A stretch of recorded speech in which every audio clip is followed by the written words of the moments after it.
Welcome to Human Monsters. William George Heirens was born on November 15, 1928, in Evanston, Illinois. His parents were not abusive to George, but the family were dysfunctional in the sense that his parents were constantly at odds with each other and fought frequently. Due to the sensitive and fragile nature of a child, witnessing abuse is abuse, even if it is verbal and emotional. Aside from this unpleasant aspect of their marriage, they took their vows seriously. They also made sure to set a positive example for William and his younger brother by working hard. His father owned a flower shop for a time, but with the onset of the Great Depression, things like flowers were hardly viewed as necessities, so he was forced to sell the business and earn a living by some other means. After an exhaustive job search, he landed a position at Carnegie Steel, where he worked as an investigator. William's parents were adamant about imparting a conventional sense of right and wrong to their sons. They taught them to respect the laws of the land and abide by them without exception. William and his brother were required to contribute to the upkeep of the home by performing chores. William was frequently employed in part-time jobs.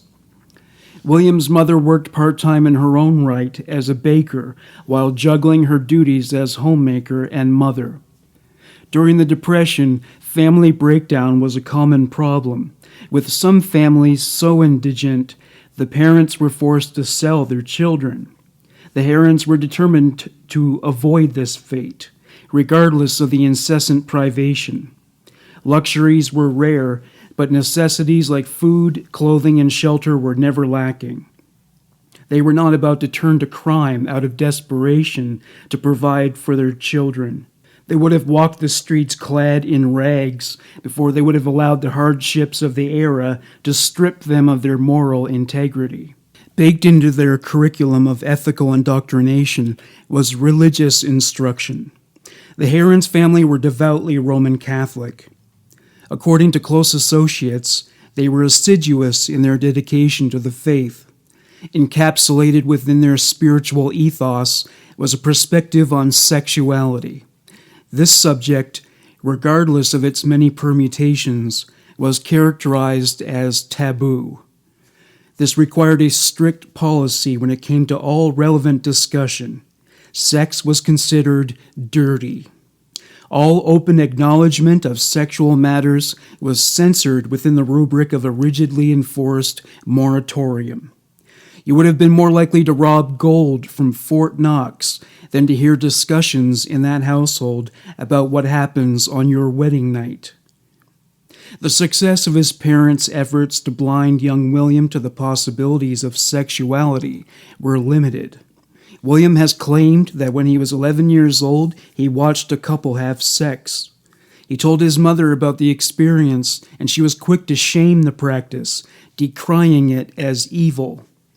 She said that sex leaves the participants vulnerable to the transmission of disease. She concluded by telling him he should forget what he saw. Ever the dutiful son, he did as he was instructed. He tried to bury the memory and repress his feelings of sexual arousal, but with limited success. It was not something he could keep up as long as he was getting it up. He was soon at an age when erections occur spontaneously and with limited prompting by the host. Young William had sexual fantasies that would not be denied, even while being careful to conceal them from his parents' view. Nevertheless, his parents' perspectives on this matter still influenced him. As a convict, Heirens was interviewed by psychiatrists about his sexuality. He said he was still a virgin. He also said he never masturbated until committing the grisly and violent crimes for which he would become notorious. He noted during the interviews that he considered premarital sex to be a mortal sin. He considered masturbation to be a form of premarital sex. Elaborating further on the nature of his sexual proclivities, he revealed a fetish for women's underwear, which first emerged at age 9. He would acquire many pairs of panties over the years, and they were to play a significant role as evidence in his crimes. It began when he stole them from laundry rooms in apartment buildings. He was so fixated on panties that instead of having sexual fantasies about women wearing the garments, he was only aroused by the underpants themselves. He outlined this pathology and its manifestations to a doctor in detail. They were laid out nicely in drawers. In my last wet dream, there was a picture of going through windows. It was usually along that line. Living in the middle-class suburban milieu of Lincoln, Illinois, William was limited socially in both activity and reach. He had very few friends. He was bullied, though no more than any other child. His relationship with his parents was not close, and there were many issues he would not discuss with them, not just sexuality. This was not unusual for the period, however. William Heirens' failure to connect with other people was not a failing that only affected his ability to relate to his parents and age-appropriate peers. He was not emotionally close to his brother. Nevertheless, when his brother came home after being beaten up by neighborhood bullies, William would retaliate on his behalf, with mixed results. His training and instruction in the School of Hard Knocks included several painful and humiliating setbacks amid the journey toward becoming an effective practitioner of fisticuffs. Sometimes he went back to the drawing board, and on other occasions, he smashed it to smithereens over his opponent's head. Though still a juvenile, he took his beatings like a man. He never feared his adversaries, and his tolerance for physical pain endowed him with considerable stamina. His brother made for an easy victim, but William ensured that victory attained by being subjected to identical tortures would not be easily won, and, on occasion, defeat of his and his brother's enemies was assured. When he lost, he never cried or complained. Eventually, the bullies gave William and his brother a wide berth. He was so strong and tolerant of pain that he excelled as a wrestler in high school. His poor social skills negated his ability to participate in team sports, and he wouldn't have enjoyed being interdependent on others to achieve an objective anyway. Though he was largely a mediocre student in school, he demonstrated a high degree of competence when it came to mechanical skills. He could take machines apart, tinker with them, and put them back together. William Heirens' criminal career started early, and it began with burglaries. Except for the times when he got caught, Heirens demonstrated an exceptional aptitude when it came to home invasion. He is claimed to have offended over 300 times as a burglar and was only caught 3 times. It began when he was hired as a delivery boy for a local pharmacy. While he was in the customers' homes, he would case them out to get a sense of how and where he could break in. He typically entered a window through a ladder, though he would enter through a door if possible. Entering through a window was especially thrilling for Heirens. As he put it, "There was sexual excitement. I always had an erection." Indeed, Heirens didn't break into homes seeking such items of monetary worth like jewelry or cash hoards. He was in the market for ladies' undergarments. In the view of William Heirens, these items were the most valuable extravagance of all, and he would go on to amass a portfolio of incalculable benefit. He knew what he was doing was legally and morally transgressive, but there was some kind of force within him compelling him to offend, and it was persistent and insatiable. He tried to repress it, but at this point, it would have been like willing himself to stop breathing or his heart to stop beating. Actually, it had more of a neurological connection. According to Heirens, if he went too long without committing one of these burglaries, he would go into withdrawal, which included developing a splitting headache.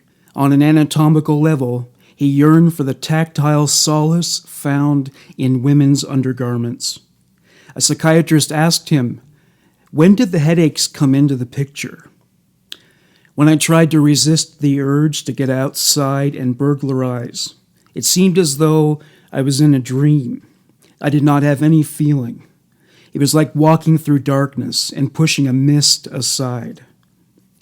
Like with any addiction, moderation is never enough, and the only way to keep the headaches at bay was to up the ante. Initially, he tried a technique he developed on his own to relieve the pain. As he described it, "I would just put my hand on the table. Then the headache would get too strong, and I thought if I could just get out, it would help. I had to get into any old thing. When I got these urges, I would take out plans and draw how to get into certain places. I would burn up the plans. Sometimes that helped. I was playing a game with myself. I would draw up plans and then burn them or tear them up. I must have drawn about 500 plans on how to enter a house or rob a train or things of that sort."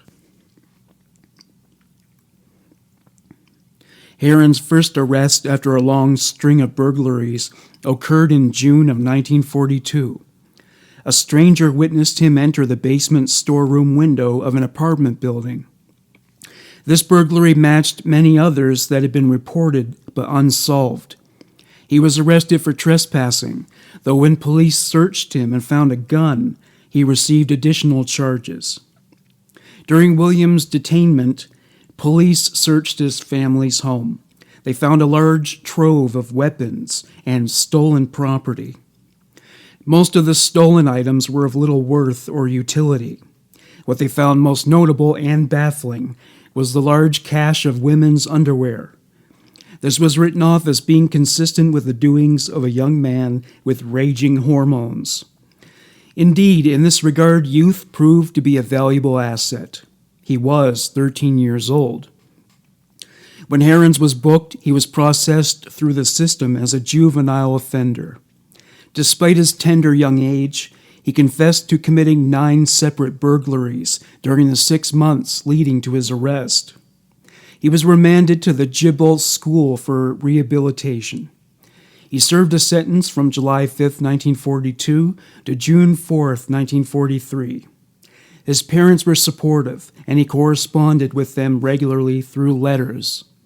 His father even got him a job in the summer of 1943 while he was out on furlough. He was grateful for their loyalty. During his incarceration, he learned the true meaning of con college as he received tips on how to be a more effective criminal. As he wrote to his parents, "Then I was sent to Gibble. It probably was a mistake on the judge's part because it didn't help me any. I picked up more about burglary and I got great excitement just talking about it. At first, at Gibble, I felt very sorry. You'll never know how many nights I cried myself to sleep. I tried at first to turn my thoughts to studies, but later, I guess, I just drifted back to the same ideas." When William was released in the summer of 1943, he was returned to his parents' custody. At first glance, he appeared to be reformed. He even worked part-time at a legitimate job and enrolled in school. The truth was, he had just perfected the art of artifice. He adopted a facade that enabled him to project an image of a normal, well-adjusted, and law-abiding citizen. Inwardly, ethical decay was eating away at his morals. Sure enough, it wasn't long after his release from juvenile hall that he began burgling homes again.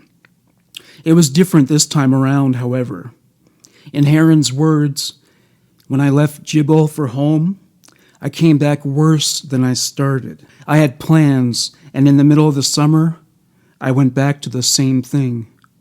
I got great excitement out of it all. Then I was caught again.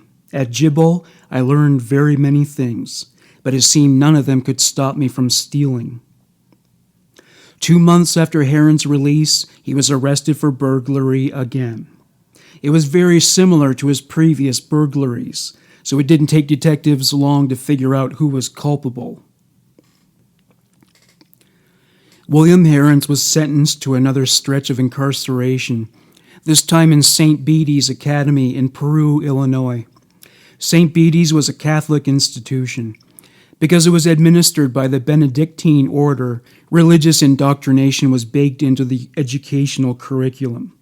The emphasis in this institution was on rehabilitation rather than on a purely punitive approach.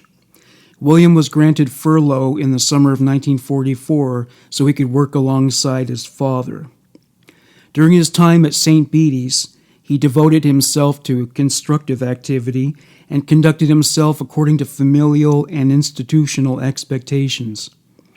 Despite all this, he explained in a letter he wrote to his parents in 1946 that even St. Bede's could not reform him for long. As he put it, "I started my second year at St. Bede's with the money from the steel mills.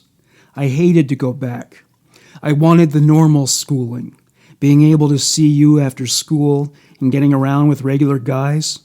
The last year at St. Bede's, my mind began to wander again, as it did at Gibbo. I had very few things to occupy it, and I began to feel you didn't want me at home. I planned how I would do more burglaries. At that time, I got a lot of excitement in planning such things. Then summer came again, and I felt still that you didn't care about me, so I wanted to get out on my own and prove that I was not a baby, and I wanted to show you there was some good in me." Though William's IQ tested in the average range, he wanted to prove that he was smarter than most. While he was still confined at St. Bede's, he completed his high school education at the age of 16. After he was released, he sought to develop his intellect by applying to study at University of Chicago. He was accepted. He wrote about it in a notebook, and his intentions appeared to be innocuous and ambitious. It appeared he truly desired to become a productive and law-abiding citizen. "My hopes and prayers have been answered in one of my biggest chances in life. I can only use my chance to the best advantage. The University of Chicago has accepted me into its enrollment. This is my first chance at showing how good I am to society, and I intend to show even better signs. Tonight I feel as if the world were mine. All I have to do now is pray, giving thanks and vowing to do my best as humanly possible." William enrolled in September 1945. For a single year of study, he mostly took general education courses, but he declared a major in electrical engineering. He had big dreams for his academic and vocational goals. The problem was, the headaches returned, and after all that time, there was only one fix that would give him relief. June 5, 1945. 43-year-old and single Josephine Ross was found dead in her apartment. She had been stabbed to death. Police struggled to nail down a suspect since she had no known enemies. Her fiancé and ex-boyfriends had solid alibis. The murderer stabbed Josephine multiple times. There were indicators that he spent a great deal of time in her apartment immediately preceding and following the murder.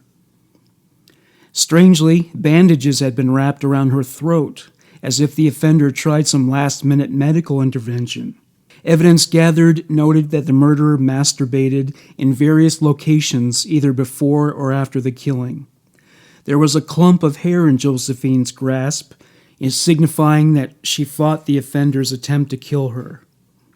Forensic science was a thing of the future, so the police had their work cut out for them.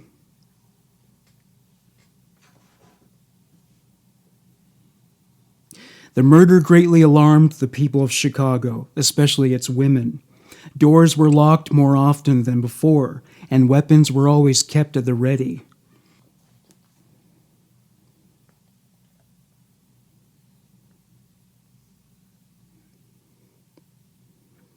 William Heirens killed Josephine Ross. He told detectives and psychiatrists that killing her was not his intention. He only wanted to rob her apartment. He decided to kill her when she screamed upon seeing him enter through the window. Heirens said he felt nothing after killing her, neither pride nor remorse. His only fear was that of getting caught. Otherwise, he slept soundly that night. December 11th, 1945. Frances Brown was found stabbed and shot to death in her apartment. The attack was noted for being similar to that suffered by Josephine Ross. There was one striking difference, however. This time, the murderer left a message behind. "Heaven's sake, catch me before I kill more. I cannot control myself." It was sloppily rendered in lipstick on the wall. This led to the offender being dubbed the Lipstick Killer. Like Josephine Ross, Frances Brown was the last person anyone would expect to end up murdered. She didn't take drugs, drink alcohol, or engage in any kind of criminal activity. She didn't even date that much. She had served in the military during World War II. She was an upstanding citizen. There was other evidence found at the scene. A bloody fingerprint was discovered on the door jamb. A detail that became important later was that the building's desk clerk reported to the police that he observed a nervous-looking man leaving the building at about the time of the murder. Another murder committed by William Heirens. He described the incident from his point of view. "Going in, I had an erection. When I realized what was going on, I was in the living room sitting in a chair. When he was asked why he killed Frances, he said, 'Just to keep her quiet.' After leaving the building, he went to his dorm room on the University of Chicago campus. He slept soundly. A psychiatrist asked him, 'Did you read about it in the paper?' William said yes. 'How did you feel when you read about it in the paper?'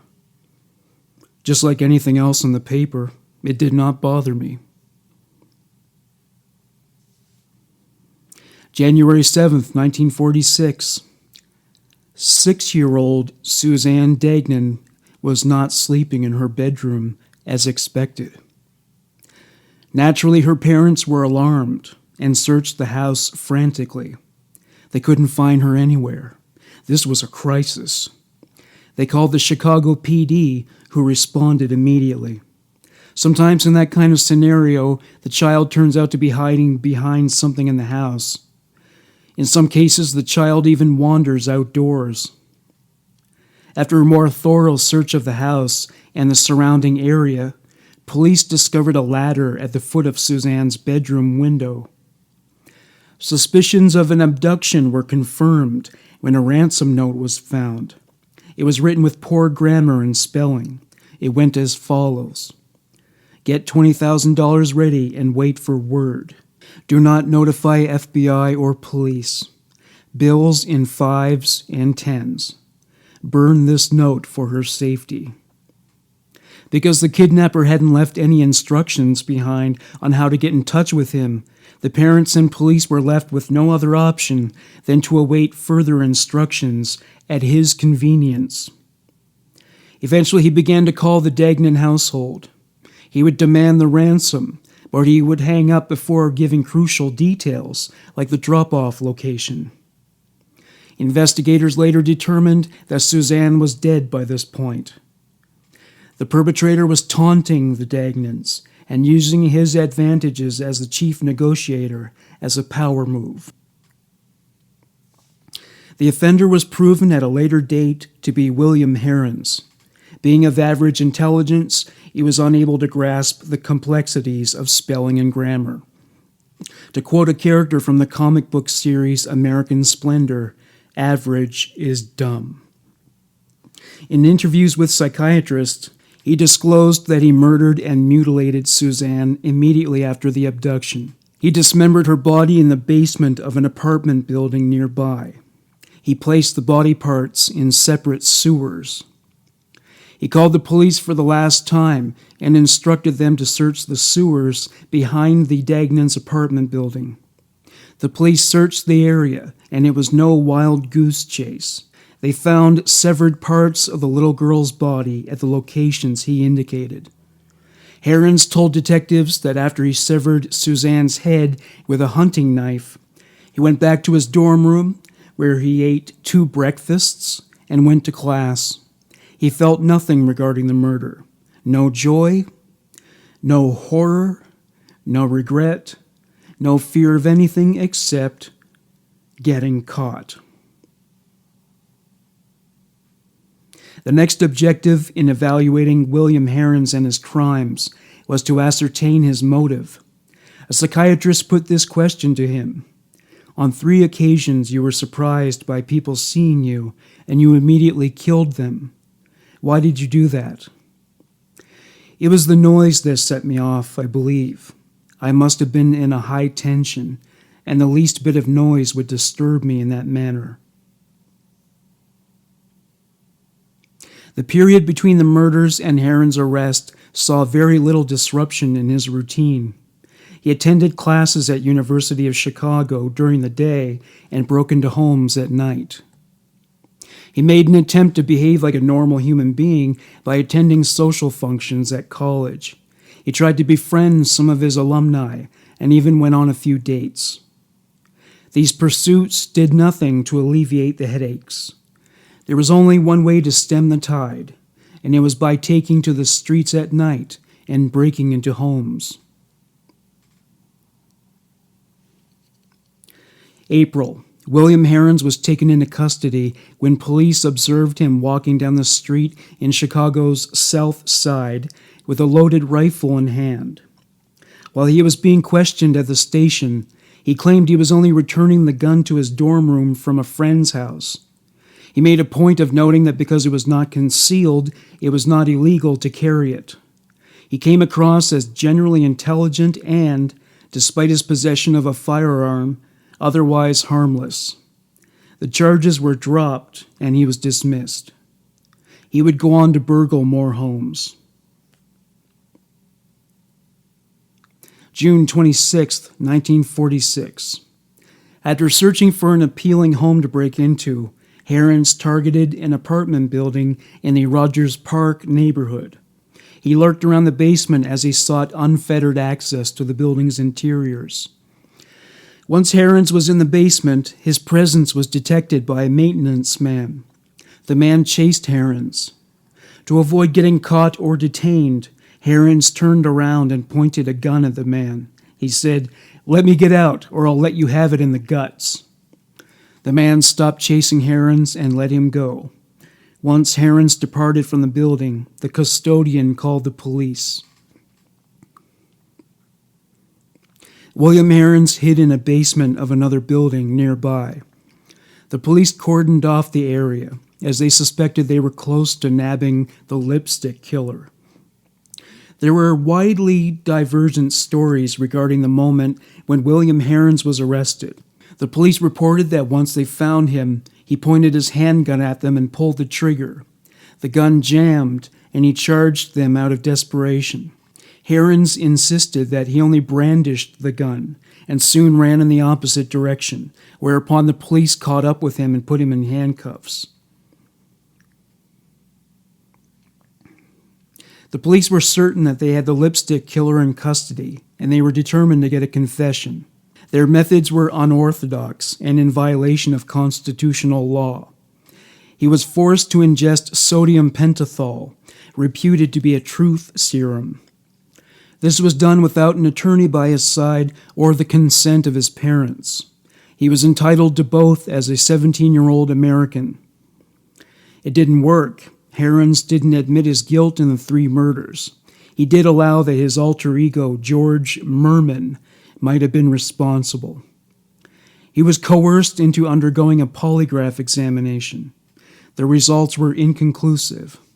Experts on this form of testing believe that due to his lack of fear, empathy, and remorse, there was no reason for him to sweat his way through such an evaluation. Due to the heinous nature of the murders and a confession made days after his arrest, William Heirens was denied bail.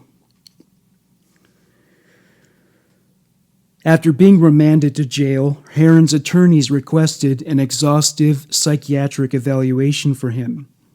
That way, he would serve his time in a psychiatric hospital instead of in prison.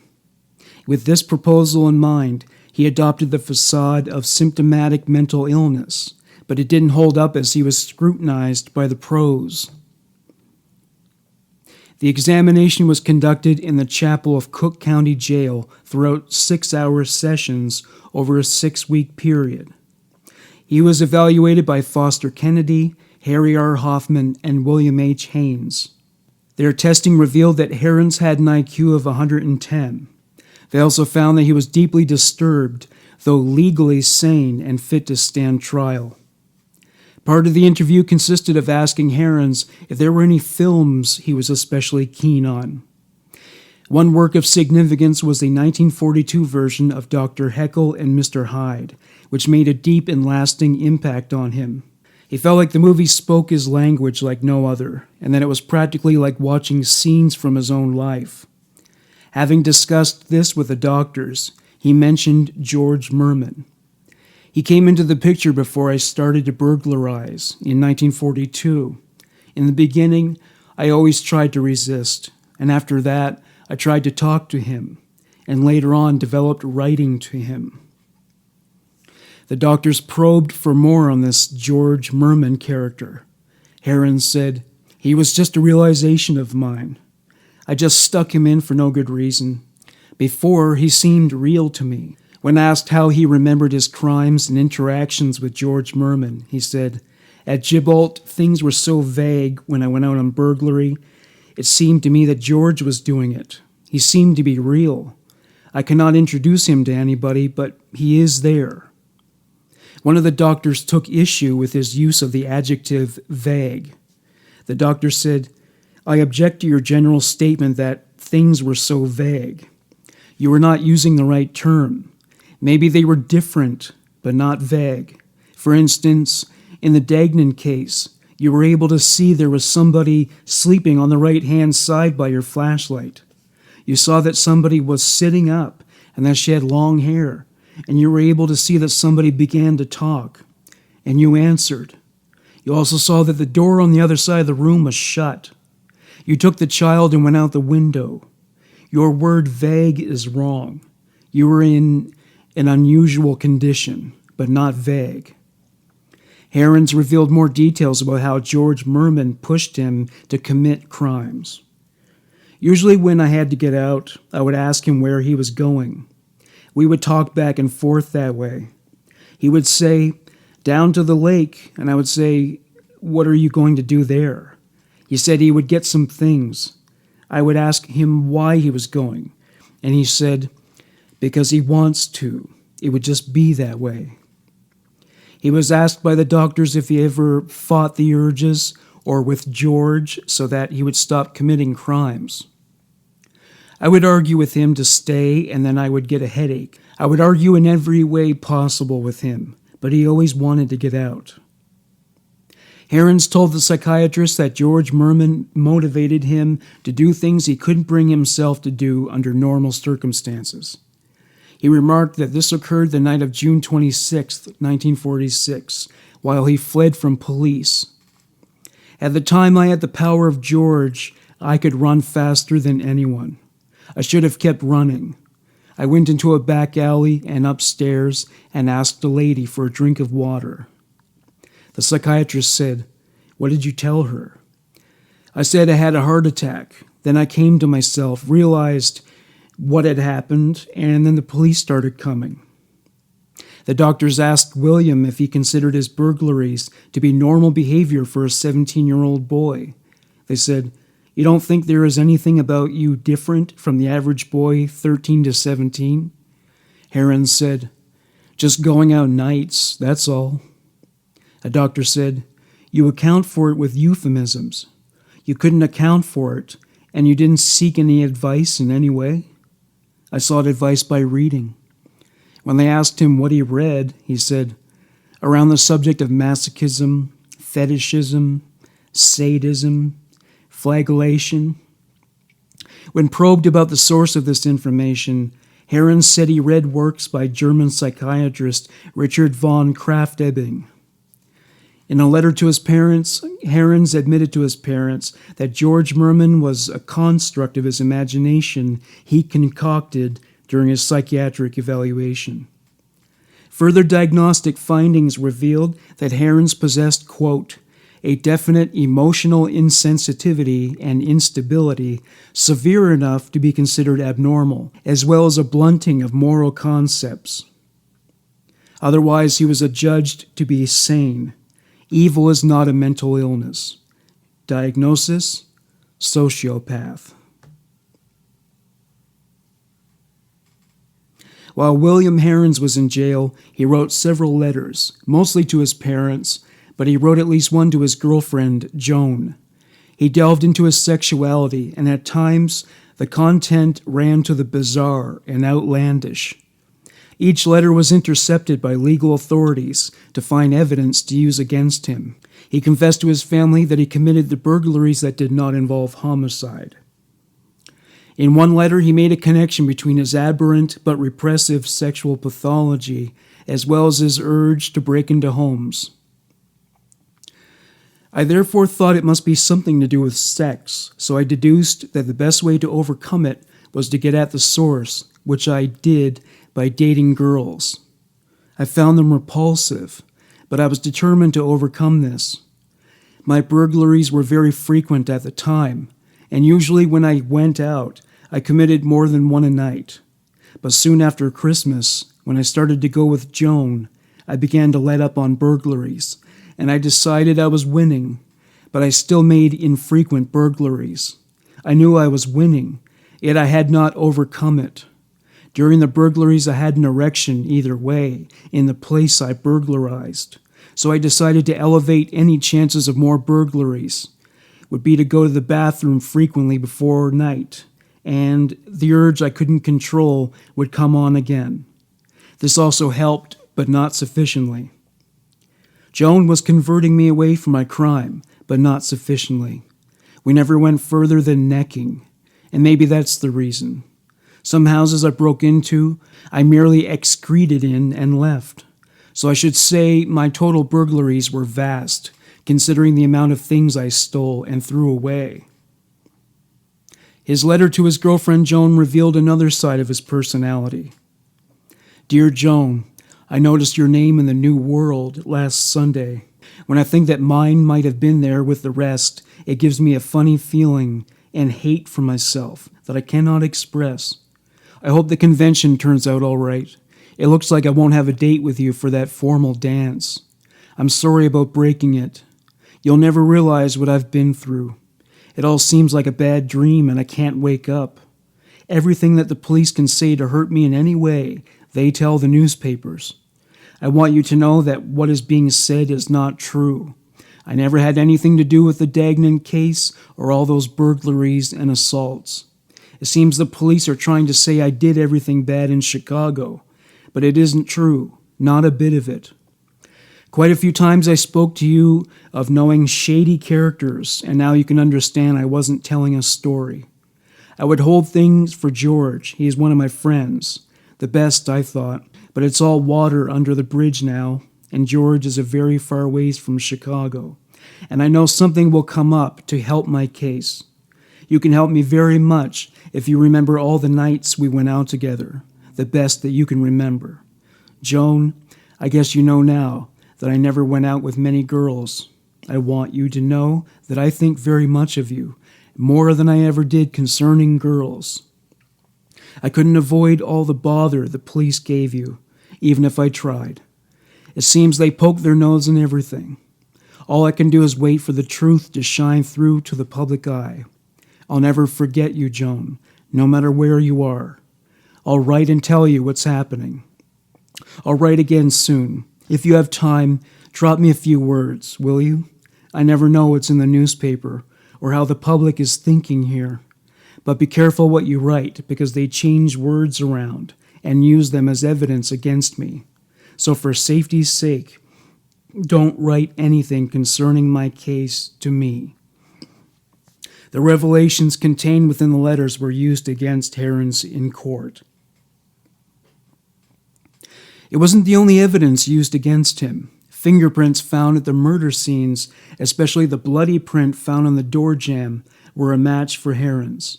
Stolen items unearthed in the Heirens house revealed yet another unseemly side to William's psyche. He possessed a collection of Nazi memorabilia. These items belonged to a veteran who lived in the same neighborhood. He stole them the same night he abducted, murdered, and mutilated Suzanne Degnan.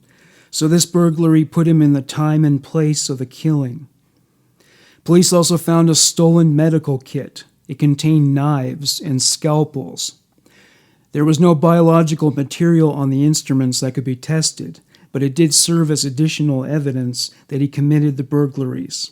They found his pistol, which was one of the most damaging of their findings, and by far the most crucial article of evidence used against him in court.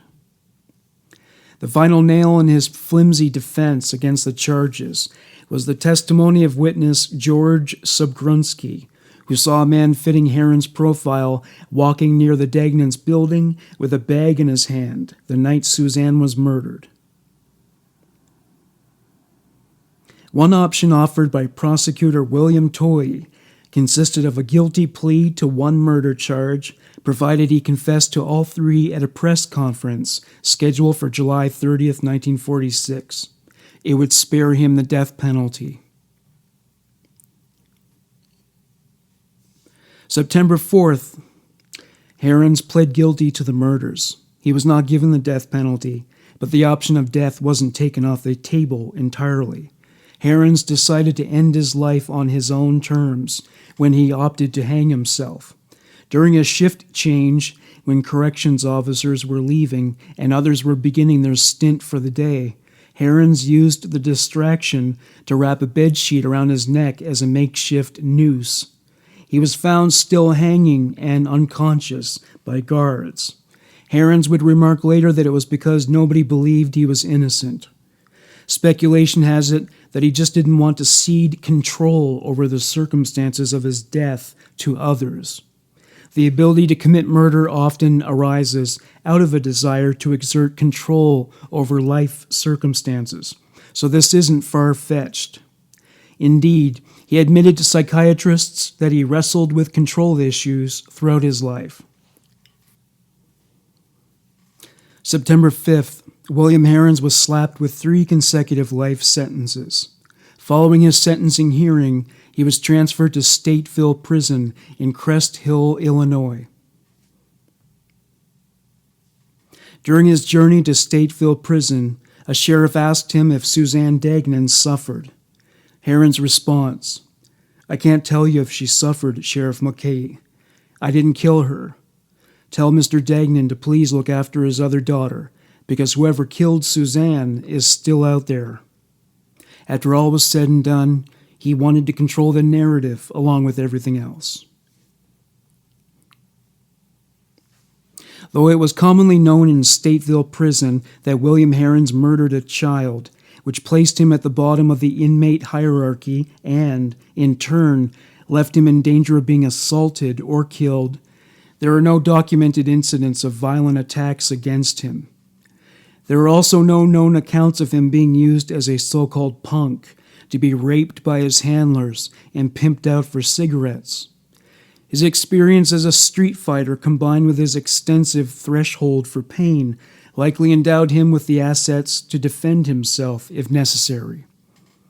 He reportedly devoted himself to constructive activity, learning blue-collar trades like woodworking, small engine repair, and electronic repair. He opened up a shop where he fixed appliances for other inmates on a quid pro quo basis. This ensured he was safe and protected. The guards liked him because he was never defiant or given to causing trouble. He also educated himself, earning a bachelor's degree.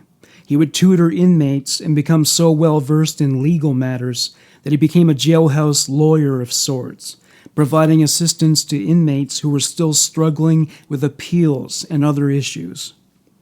Toward the end of his life, he suffered from complications of diabetes that were severe enough to necessitate the use of a manual wheelchair as a mobility aid. He tried to petition for a release, using the argument that the use of sodium pentothal to elicit a confession was unconstitutional. The argument didn't hold up, and he remained in prison. He was popular with true crime enthusiasts and received support from people who believed his rights were violated as he was processed through the legal system.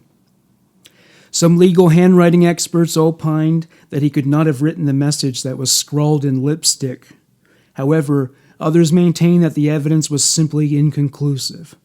That, and writing with lipstick is entirely different from writing with a pen or pencil, and that it is more difficult to achieve precision. Ultimately, most inmates sing the same tune about how innocent they are and how they were framed, so his credibility is questionable at best. March 5th, 2012. William Heirens died due to complications of diabetes after serving over 65 years in prison. The only people at his deathbed were inmates and guards. Betty Finn, sister of Suzanne Degnan, was surprisingly charitable in her view of Heirens after he died. I hope he made amends. I never wished him ill. I just wanted him in prison for everybody's safety. It was never out of retribution. It was out of fear that he could hurt somebody else. And if we did not go to all these parole hearings and protest it, and he got out and he hurt a child, you just couldn't live with it. I'm going to leave you with an interview that was conducted with William Heirens when he was a senior inmate. I have a long list of questions. All right.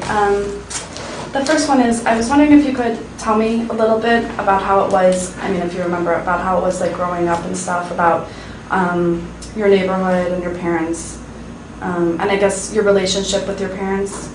So maybe if, like, your childhood and stuff, if you remember. Well, my dad was in the florist business, and so that's what I grew up in. We lived behind the florist shop.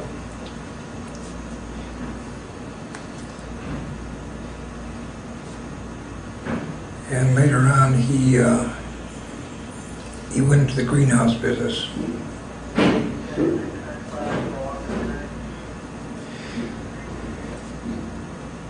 Then he went back into the florist business, and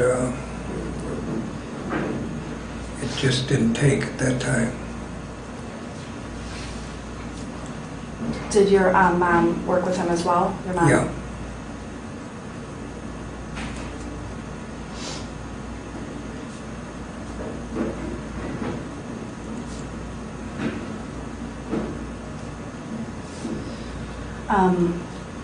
And at that time you were living, was it in Chicago or the suburbs? Was it No, we were living in Chicago. It was in Chicago?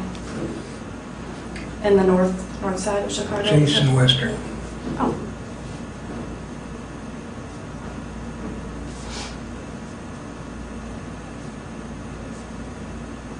It's 1 block north of Toohey. Chase.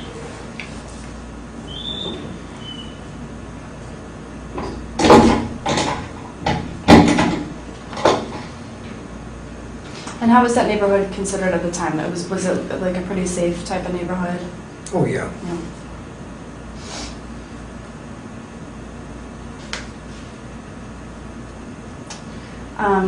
Can you tell me, maybe if you remember, how was your relationship with your parents?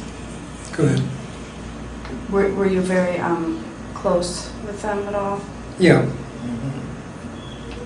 Was it more so with one parent than the other?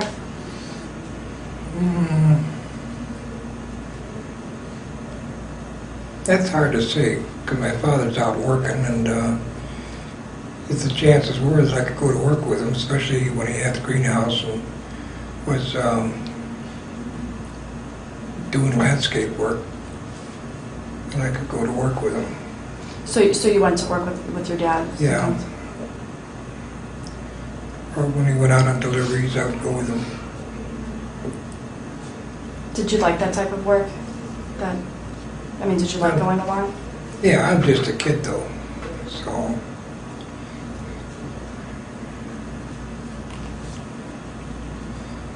How old were you when you moved into the Lincolnwood house?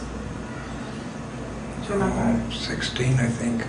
Oh, so you only lived there about a year before you went to school then? Is that? Yeah. Well, maybe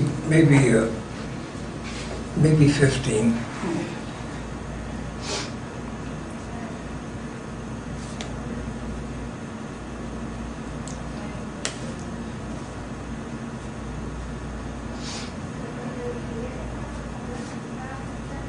It's like 2 years, yeah.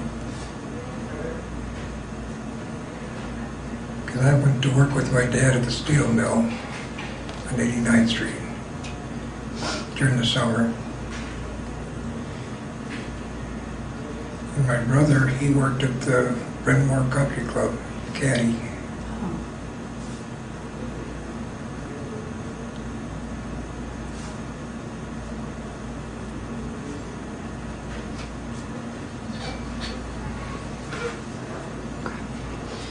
Okay. Was it always a priority for you to attend college? And how did you feel about being at the University of Chicago? Well, that was my own move. A friend of mine passed the test, pretty close friend, and we were in the same class together, and I figured, well, what the heck, I'd save that much tuition by passing the test too.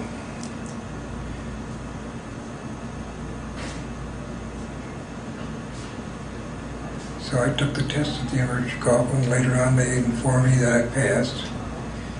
And I was at St. Bede's at the time, boarding school, and the folks called me up and told me, and I came in. Did you like being at the University of Chicago? Was it a nice school at the time? Oh, yeah. And then you stayed at the dorms, right? Yeah. It was cheaper to do that than to travel back to Lincolnwood every day.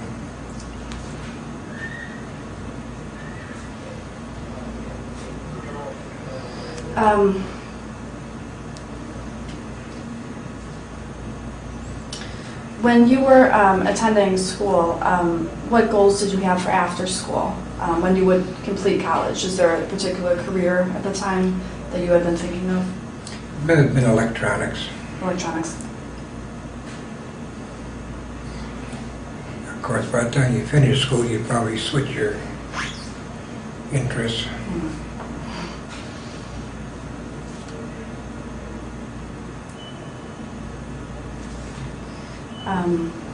Were you more of a shy person, an introverted, or were you more the outgoing type back then?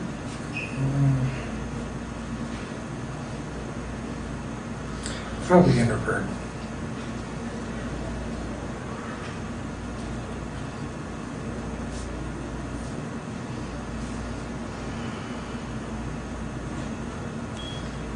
Okay, now the questions get a little bit harder.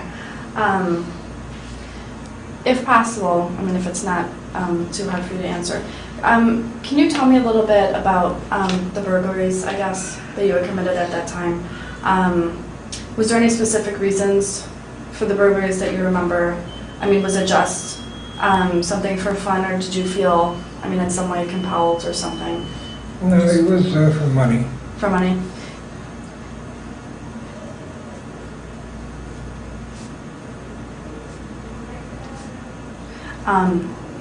And then the stuff that you took, did you take money from the places, or there was also items that you had also taken? Did you manage to sell, I guess, those No. items? No.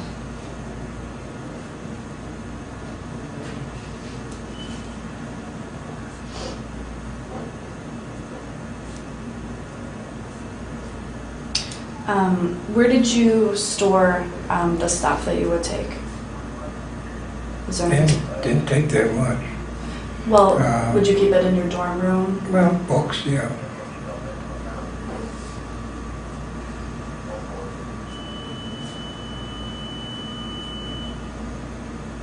Your roommates, I mean, you had a roommate, is that, Mhm. he didn't know about the burglaries? I mean, you No. didn't tell anybody?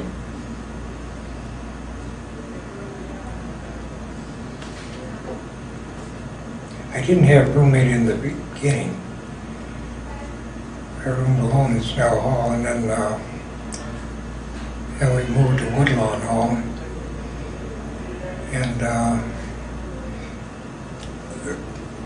my friend that lived next door to me in Snell Hall, we figured to save some money, and we went into one room. So I had a roommate then.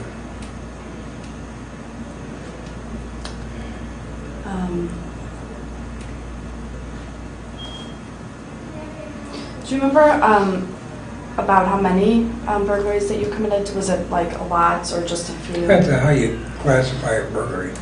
Um, Anytime you go into any place to steal something, it's a burglary, whether you take something or not. right. So, would you typically, though, you would typically take something when you would? No, No, No. you would just, yeah, but it's still a burglary. right. If you didn't take something, was there a particular reason why you would? There's no money to take. Oh, they just didn't have Available, anything? yeah. They just didn't have anything?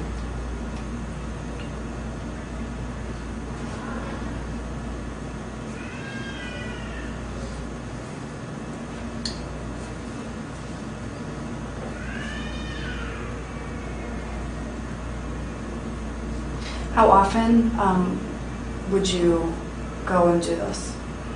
Burglaries? Usually when I was short of cash. So maybe once a month or less? Say once a week. Oh, once a week.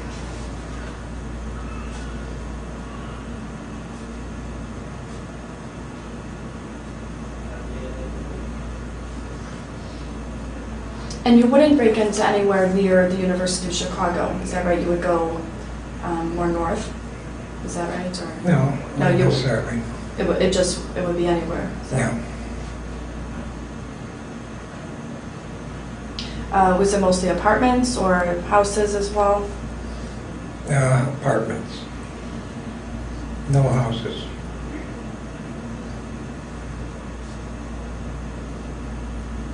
How could you be sure that no one was home? I mean, how did you feel safe enough to go in? You know, you ring the bell long enough, And then and you look for lights being on. That's the way you would tell. yeah. How would you manage to get in to the actual apartment itself, not the building, but the actual apartment? Did you have some mechanism to break in to the door? No, there were two kinds of burglaries, though. One was a daylight burglary where during the summertime, people leave their doors open in the apartment buildings for ventilation. And then you would just go into the door that's open if there's nobody in the room.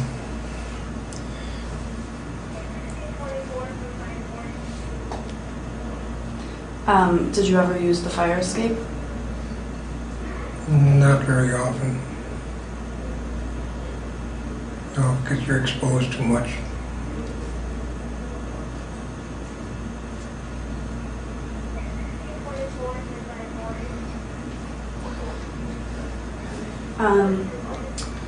Did you, during any of these burglaries, did you ever carry any weapons? Yeah, What, usually a small caliber revolver.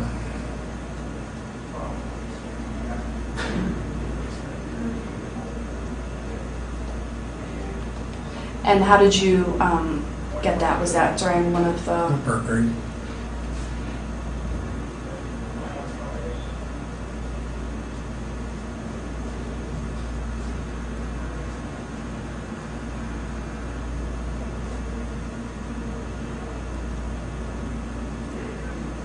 was it the only gun that you had ever stolen from a burglary, or did you have more? You know, my brother and I had our .22 rifles. And those you had gotten from, Bought them. oh, you bought those?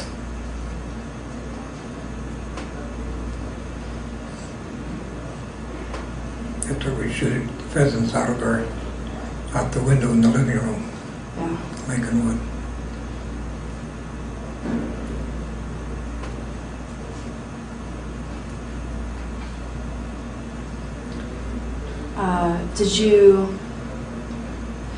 Did you ever carry a knife as well, or just the gun? Usually, no. Usually, if I carried a knife, it was for one purpose. That was to pry and open windows, or whatever I had to pry open. If it was convenient, I'd carry a crowbar.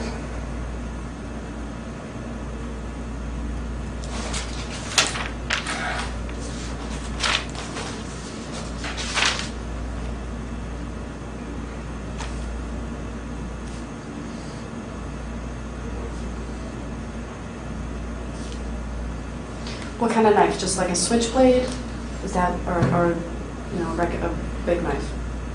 Yeah, one that's strong enough to pry open something with that won't break off.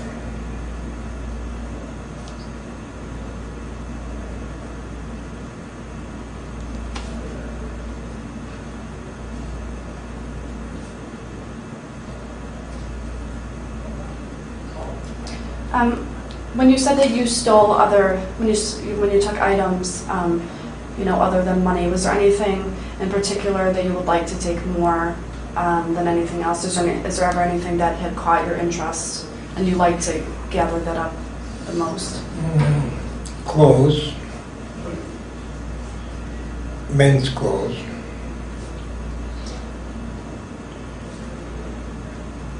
and curios.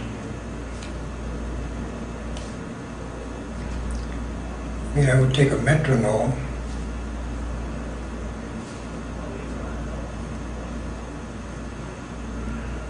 Would you bring with you a bag, or to put everything in, or did you just take it from the apartments? Took it from the apartment.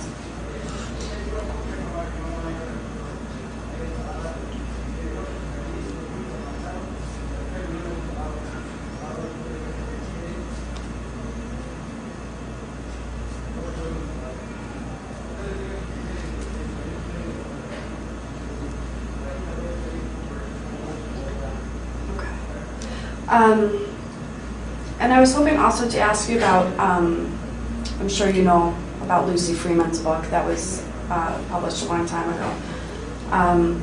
She portrays you in that book, that's probably the first book that had come out about you.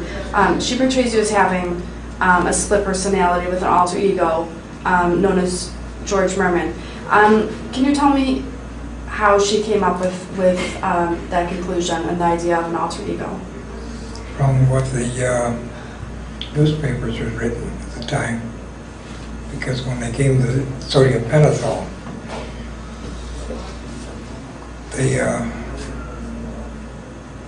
they brought that up from that.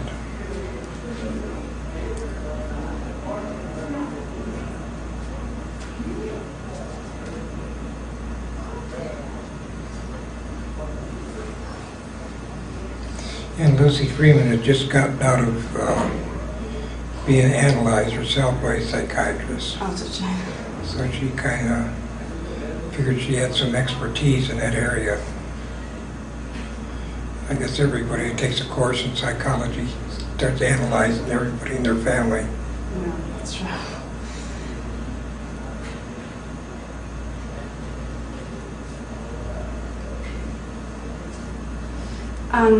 So she never had the chance to interview you or anyone else in the case. Everything that she had written in the book was just from the newspapers and just... No, she had interviewed me. Oh, she had interviewed you? At Stateville, yeah, a couple times.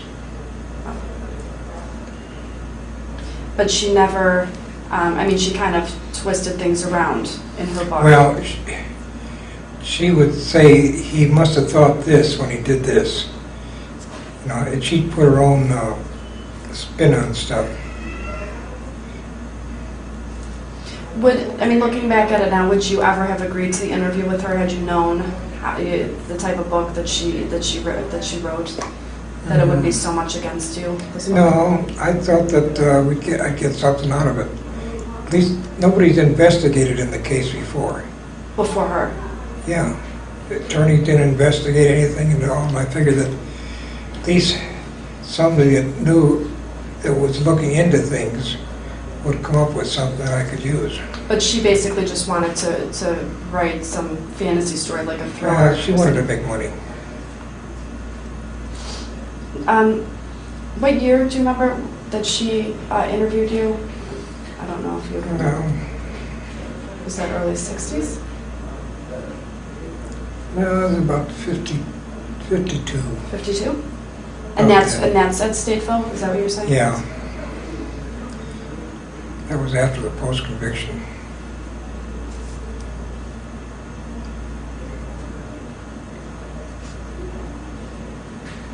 Did you ever, were you ever able to read the book? Or just... Yeah, I read it. You did. How did you feel after you read the book? Disappointed, but I did get something out of the book. She had, so in the Brown murder, the gun that was used in a shooting before that, at which time the police recovered the gun. So when the Brown murder occurred, it was in police custody, and that came out in her book.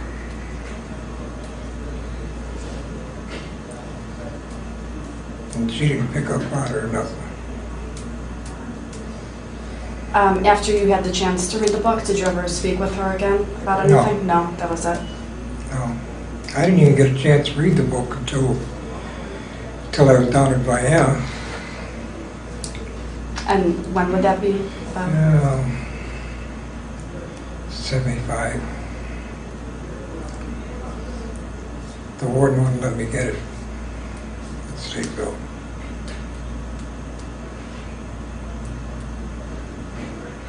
Do you have a copy in your possession today or no? Oh, yeah, Oh, you do. because I use this reference once in a while.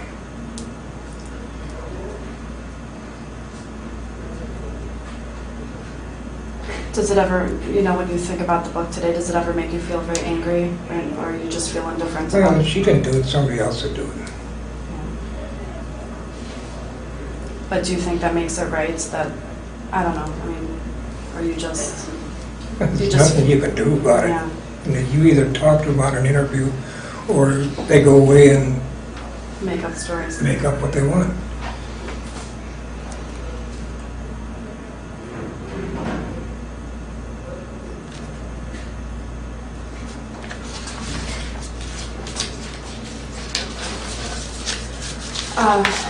At the age of 17, during your last burglary, you, I guess, were assaulted by somebody in the stairwell or something. They were trying to stop you, I guess, during a burglary that hit you with a flower pot. Is that correct? Yeah. Did you ever imagine, when you were taken in, for this burglary, did you ever imagine that they would start to ask you questions about 3 unsolved murders? No. No?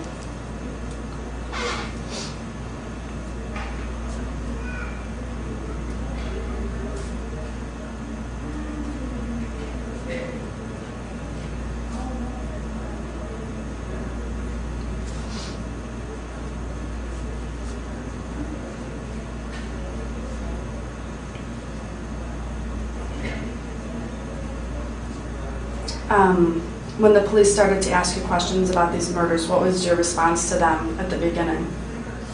I didn't answer their questions at all. Oh, you didn't answer.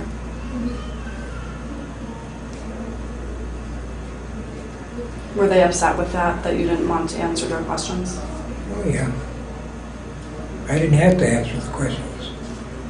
But they kept you there, though, didn't they? Keep Yeah. you.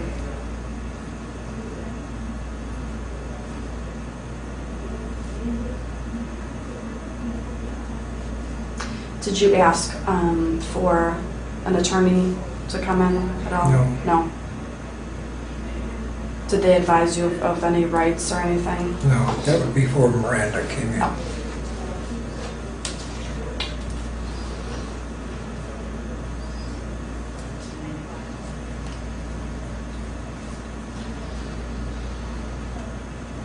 How many officers had questioned you, or was it just one? In shifts, In shifts? at least 2 on a shift. 24 hours a day.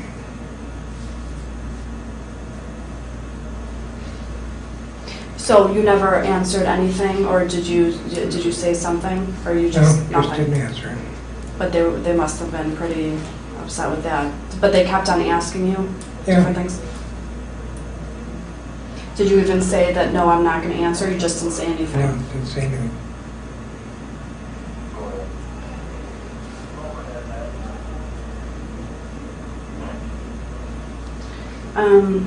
From what I had read about the police questioning, they had given you a spinal tap. Is that? Yeah. I guess at the hospital. They must have done that. And sodium pentothal and a lie detector test. The lie test was done at the detective bureau, not at the... Not at the police station. No, not at Bridewell. I wasn't in the police station.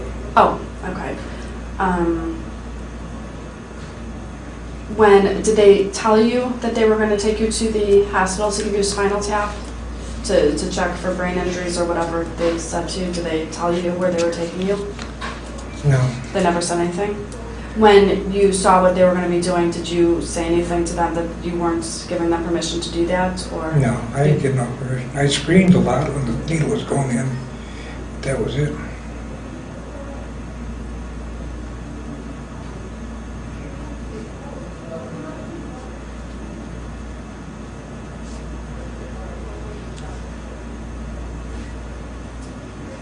When they gave you the sodium pentothal, did you say anything after they'd given you that? Did anything? No. Grinker says, we'll be putting you to sleep. That's all he says. And I said, you don't have to put me to sleep, just leave me alone and I'll go to sleep. Yeah. But that didn't stop him. Did they say that you confessed? Is that what they said? That you No. confessed? No, they didn't say that. No. In fact, Grinker testified that there was no confession under the drug.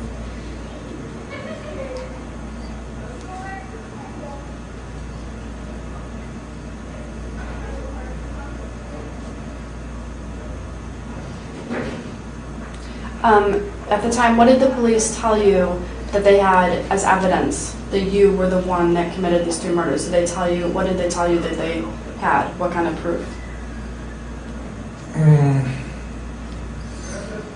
They said that they had Laffy's fingerprint comparison. Did a fingerprint? Yeah.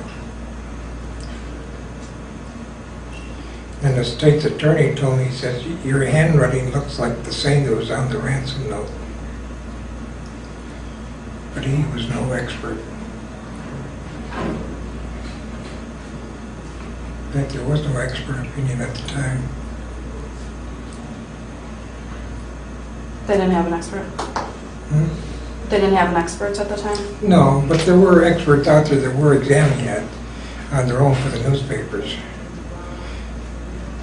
And they were coming up with, no, there's no comparison. They said for the papers, no comparison.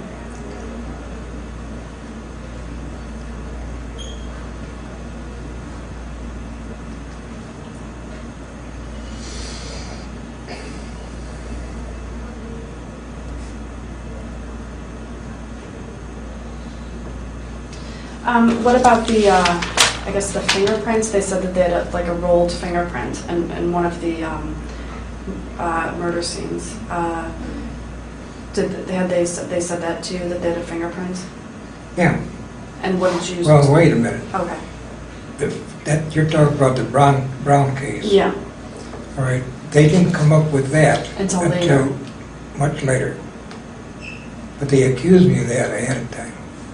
So basically, they just said that you did these crimes, but they didn't really come up with any evidence. They just said, that your handwriting looks similar. They hired their own expert Mm-hmm. for the handwriting.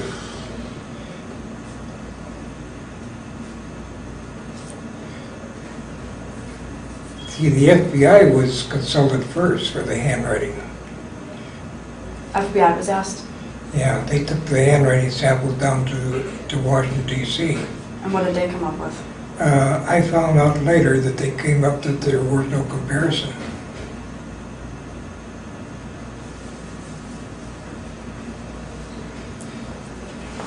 That I got from the fellow that did the analysis for the FBI. He's working for the FBI, and then he retired. And he told somebody else down in North Carolina where he was retired to that there wasn't any comparison.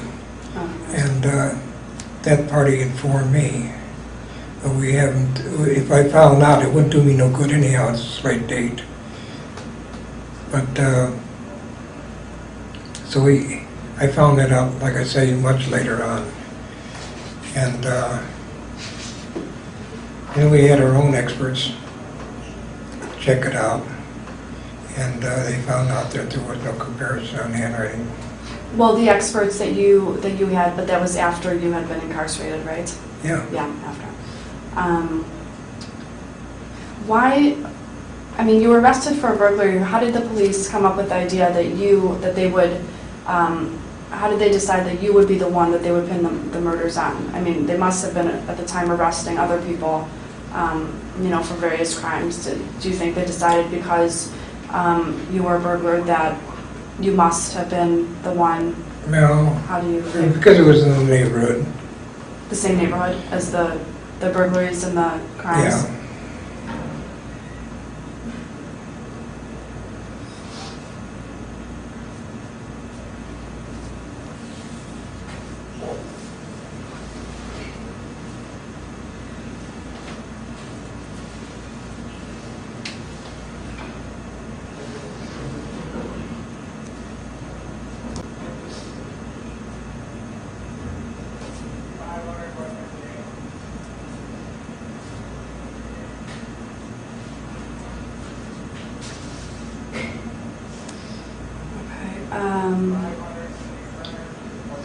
And you were eventually given counsel, who in turn made a deal with the prosecuting attorney to give you life in prison instead of the death penalty. When you were told of this deal, how did you feel about that? The prosecution came to me first and offered me the deal while I was in the police custody, and I refused it. Then after I had counsel, they went and they got to talking with counsel and called them in on it and proposed the plea bargain settlement. Same thing they had proposed to me. And when counsel brought the proposition to me, I said no.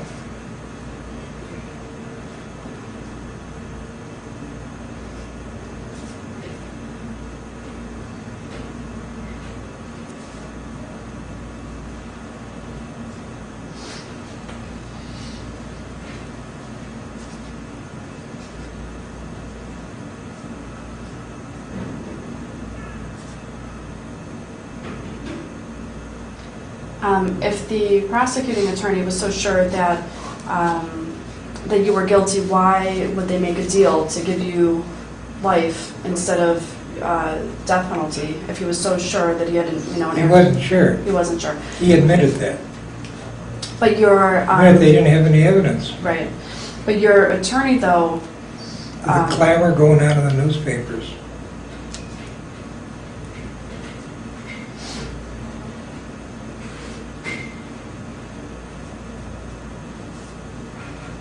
So the papers at the time were just printing things saying that you were definitely the one. Oh, yeah.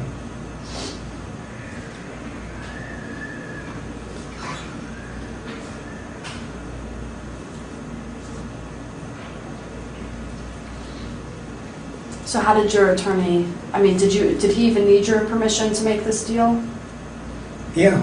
You did, but so then you would. Yeah, you because the agreed. deal was for a confession So and a plea of guilty. So you So agreed. he couldn't do it on his own. If anyone was going to confess, it would have been me. So Not you, him. so you then agree, why did you agree to life? Because in the middle of July, the Chicago Tribune published a confession story saying that I had confessed and this was a confession story. And there wasn't any confession story, they made it up. Later on, they admitted that they did. But that didn't help me none.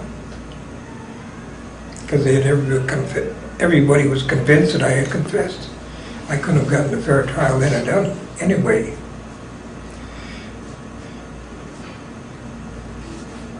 So they had me over the barrel, either take the plea bargain or go to trial.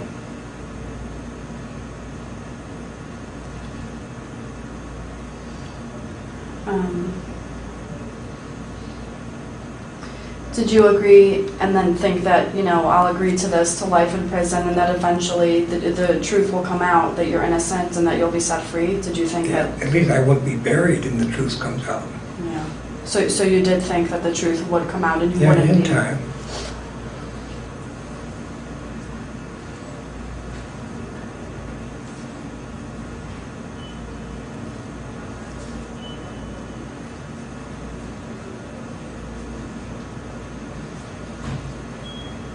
See, later on they would realize that they had made a mistake after I'm dead. That's how, like doctors, they bury their mistakes too. Yeah.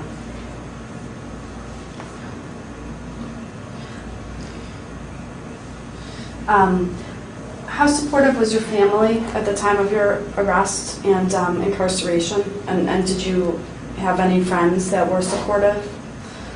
Oh yeah. Friends were supportive?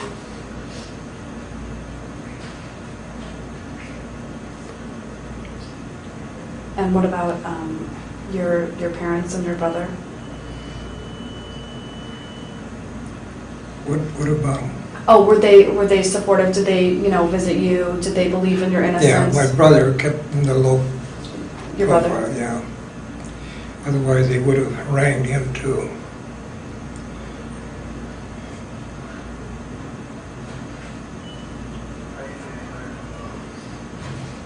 But wherever my parents went, there were cars full of reporters following them all the time. Reporters.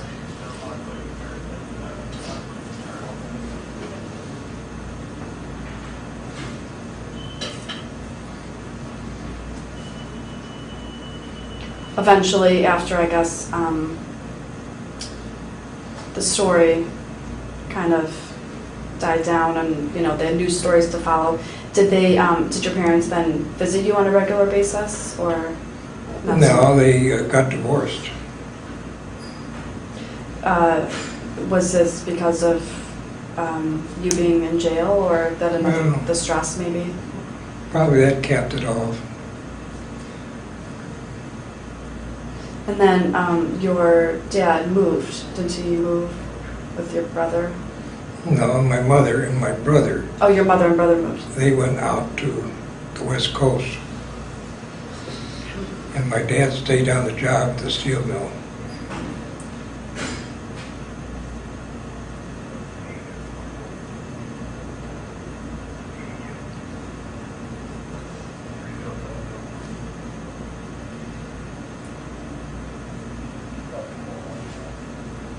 Did they write you letters and stuff?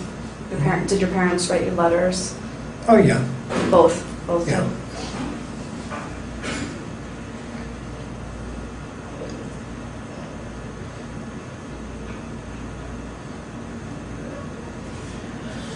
Do you have any living family now that talks to you, or no? Well, nieces and nephews Nieces and nephews, but your mom had passed away. passed away.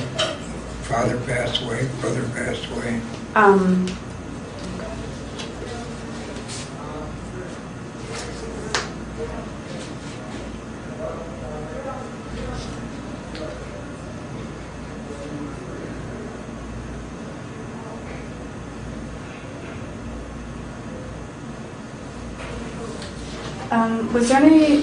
Was there ever a time when you felt, completely hopeless, that, no one will believe you, about the truth, and the truth will never come out about your innocence. Did you ever feel that it's, that it's just hopeless? Yeah.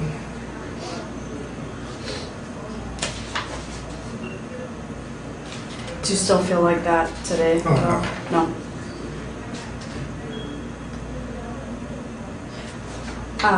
At any point, did you ever feel suicidal? Oh, yeah.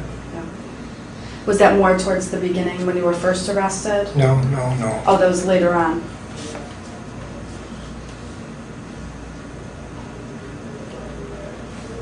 Did they know that you felt suicidal and kept you on watch, or you never said it? Or They had me on watch.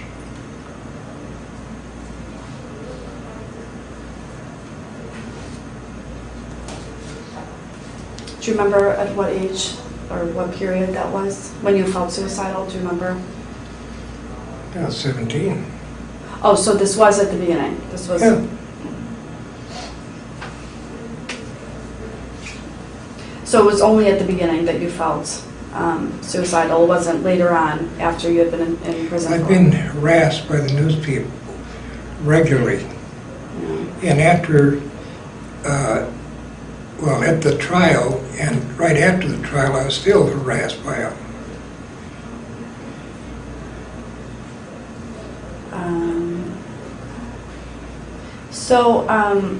So did you have, you didn't have a formal trial, did you? A formal child? Trial. Did you No, have? no, no. No, it was just like a Complete, formality. yeah. It was just a regular. Yeah.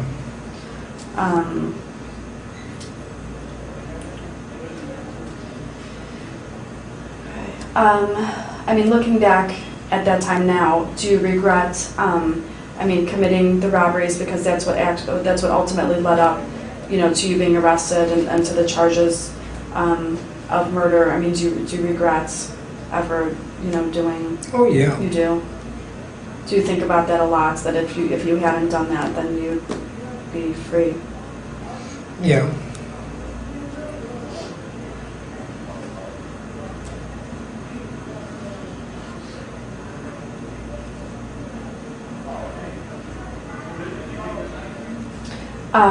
Do you also regret confessing to the crimes of Suzanne Degnan, Josephine Ross, and Frances Brown?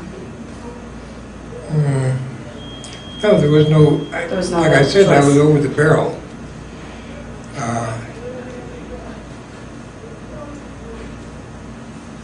So there was nothing else I could do.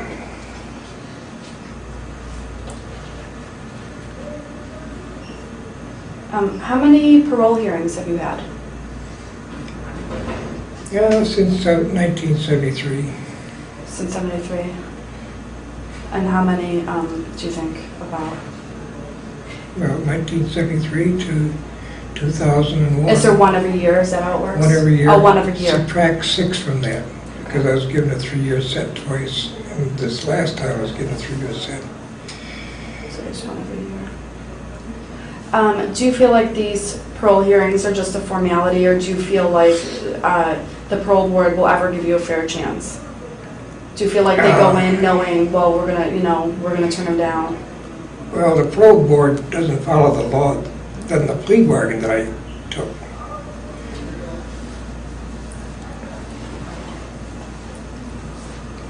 Under the plea bargain, I was supposed to get the benefits of the Parole Act as it existed at that time.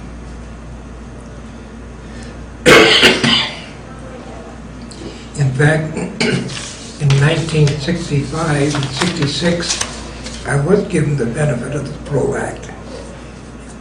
And I was paroled on the Degnan murder case, and in 66 I was discharged on it after serving the parole in prison.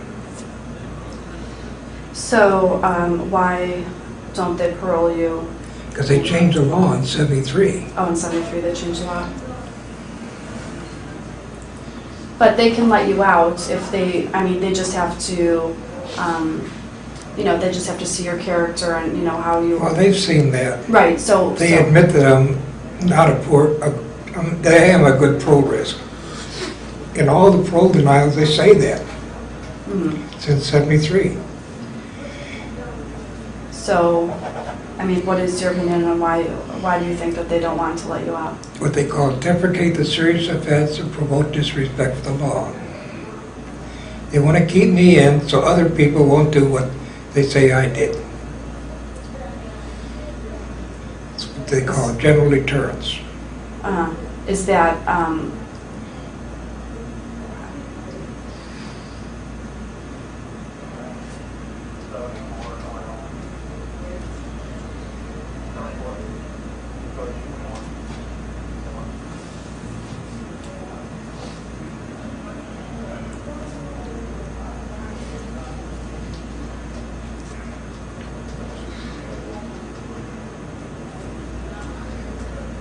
but if they wanted to, they can just say at any of these parole hearings that would come up, they can say, you know, we believe that you're, you know, a changed person and we're going to let you out. They can do that. Oh, yeah.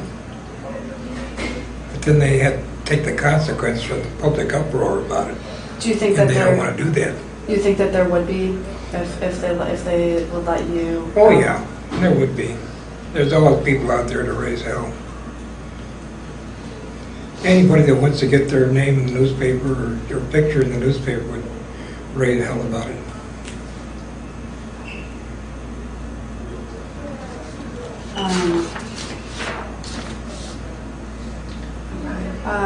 What have you accomplished since being incarcerated? I mean, for example, I know that you have your college degree, right?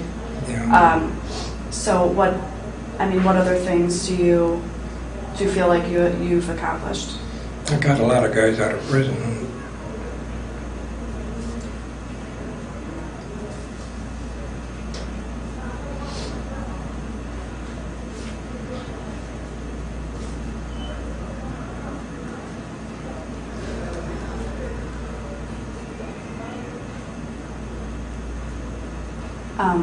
You have particular hobbies, I guess. You like to draw or paint? Yeah, I did, but they changed the rules in the institutions since the current administration came in, and we lost most of our painting materials. Oh.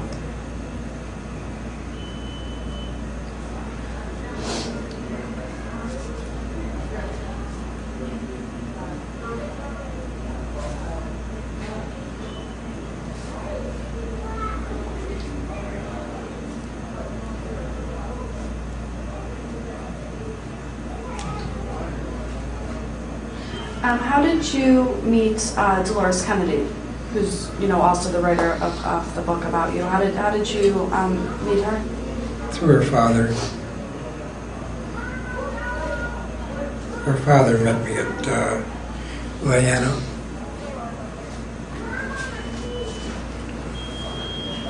He was an attorney working on another guy's case, so he talked to me too.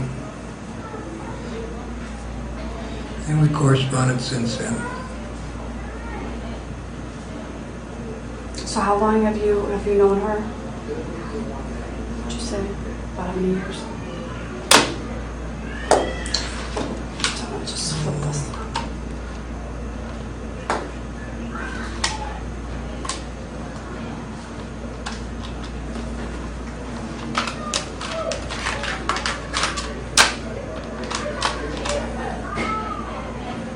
I'd say about 17 years.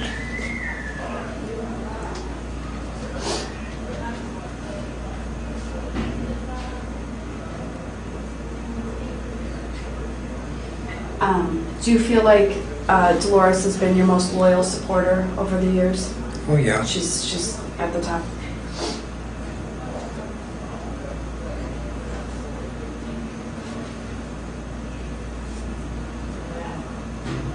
And she visits you, does she visit you every week or no? No, maybe once a month. Oh, once a month.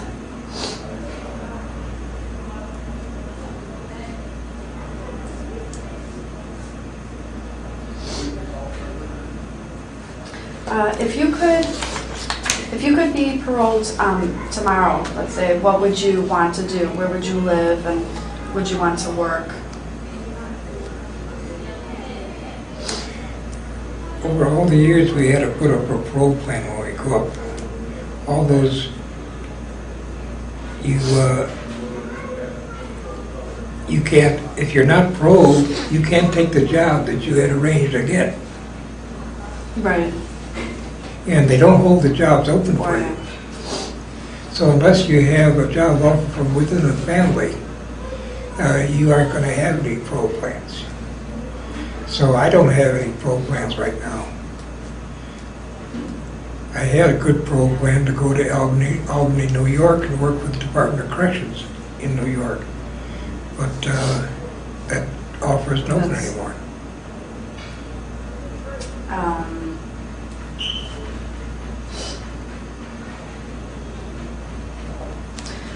Knowing that there's, that there's still so many people out there who believe that you're really guilty, of the 3 murders, what would you, if you could speak to those people, what would you say to them?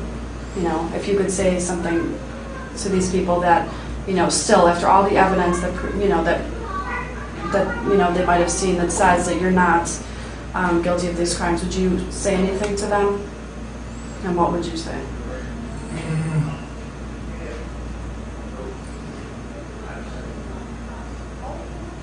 The people that believe that have to believe that. I mean, it's sort of like a religion. That believe that you're guilty, they have to. Yeah. Their world would come apart if they didn't believe that.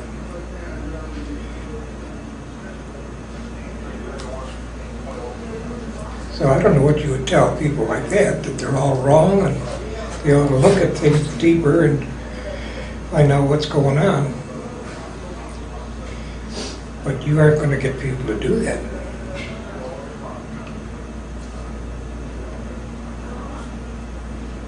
Kennedy's book brought out a lot of stuff. Right. And, for example, that there was a guy that confessed to the Degnan murder, and his handwriting checked out with the ransom note. Yeah. But people forgot about all that. They didn't even realize that it happened. And I didn't know about it till Kennedy found out. So with the proof that shows that that there's most likely that person, or let's say somebody else did the murders, they still don't care. I mean, no one wants to take this on. No, too many jobs had come about because of my conviction. They don't want to lose those jobs. That's what one of the, at the post-conviction hearing, the trial judge said that to my attorney. He says, I can't reverse this. Too many people lose their jobs.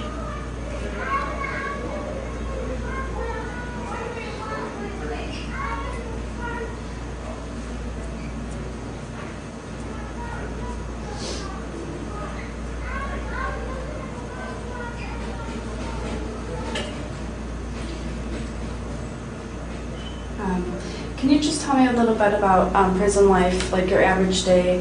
And I know that you were in the Vienna prison and now this one. Is there a difference in the prisons? Oh, yeah. There's a difference. How was it at the Vienna prison? It was what they call minimum security. There was no fence around Vienna. We'd go to town shopping with a guard with us. And I was on what they call the unescorted day release program.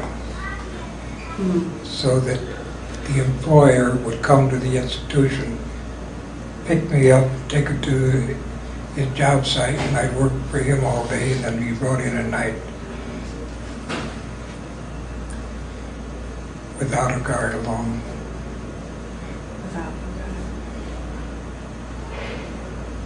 They had 2 kinds of day release.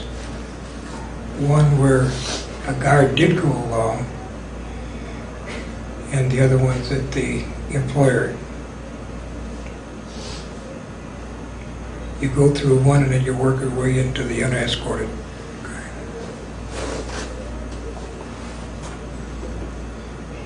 And there you had your own cell. Do you have your own cell here, or No, here you have to share? they double up everybody's cell. Oh. It was single cell when I went down to Vienna.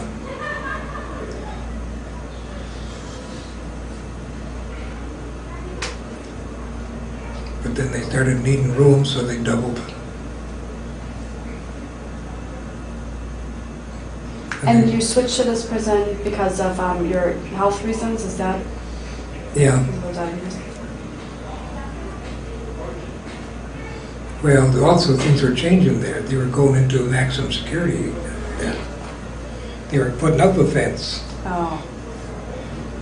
And all the other privileges you had, you didn't have no more.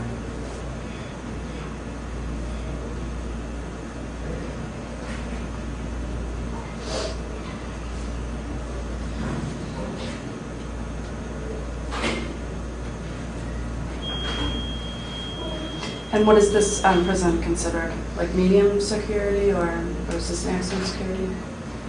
I'd say it's high medium.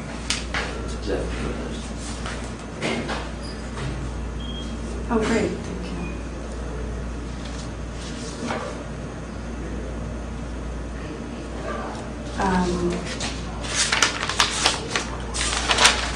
And how do the other prisoners relate to you? Do you have lots of friends here? Do the younger ones come to you for advice or anything?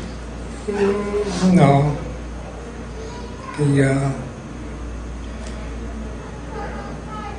I have some friends, not too many.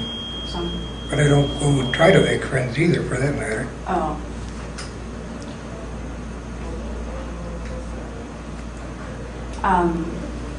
Have you ever had any problems with with inmates when you first came to prison, or did anybody ever bother you? Well, Pick on you? I don't know. Just. the guards, because you're high profile, Yes. they're always on you, watching you.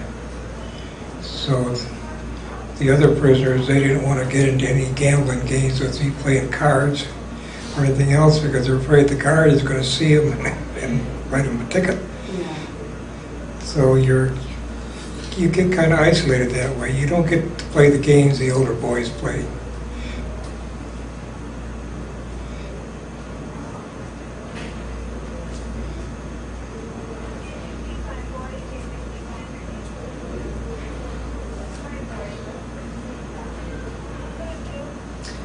Going back to the idea, and the obvious hope of being released from prison, what is the one major thing that you would look forward to if you could be released?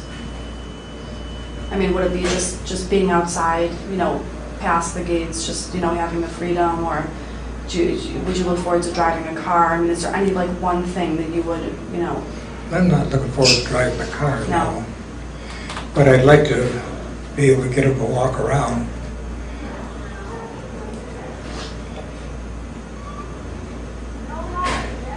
Especially with this diabetes, you don't get a chance to walk very much.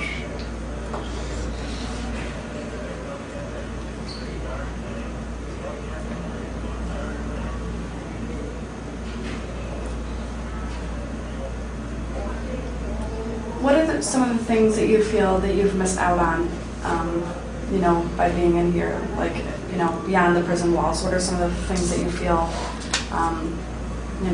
that you wish that you had? I mean, is it just, you wish you had a normal life with having a job, or? Yeah.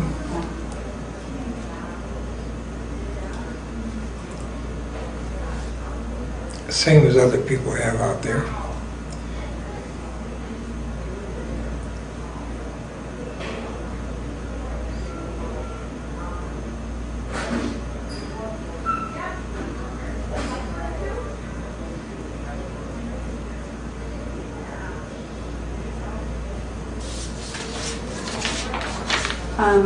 Do you have any last thoughts or ideas that you want to share with me that I can put in the article so that people can read? Is there anything that you really want them to know, or anything that maybe you feel I haven't asked you about?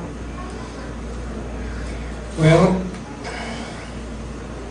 I didn't know how you were going to come with your article, and I figured that if you were going to run an in-depth article, that you ought to do it on the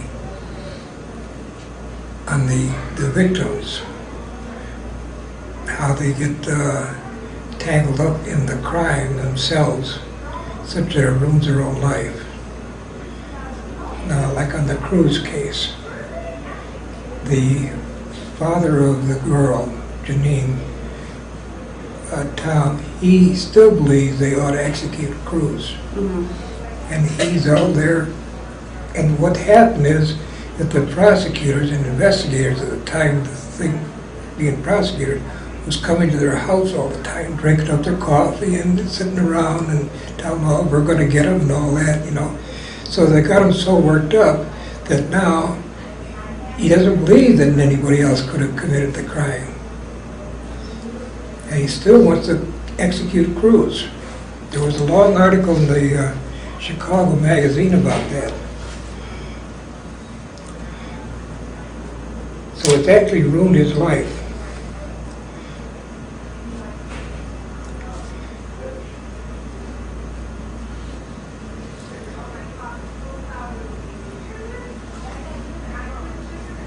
And this is encouraged by the prosecution. Well, for example, I guess like Suzanne Degnan's brother and sister, they come to every parole hearing, is that? They did before, until Hardigan talked him into doing it. Daley talked him into coming up. Otherwise, they wouldn't have been in it. They didn't. Since '73 until 10 years, I was going on the parole board. They never showed up. And all of a sudden, when the thing came up and I was always going to be released, the judge ordered me released and they took it on appeal. That's when the Degnans were brought in. And they come every parole hearing? Well, now they do. Yeah. Not as far as I know. I don't get to see them. Oh, you don't? Okay. No. In fact, they're so hung up like the Cruz people that Betty Finn, who's Suzanne Degnan's sister, at the last clemency hearing, she brought her 6-year-old grandson and introduced him to the parole board and says, after I'm dead, he will take my place in protesting parole.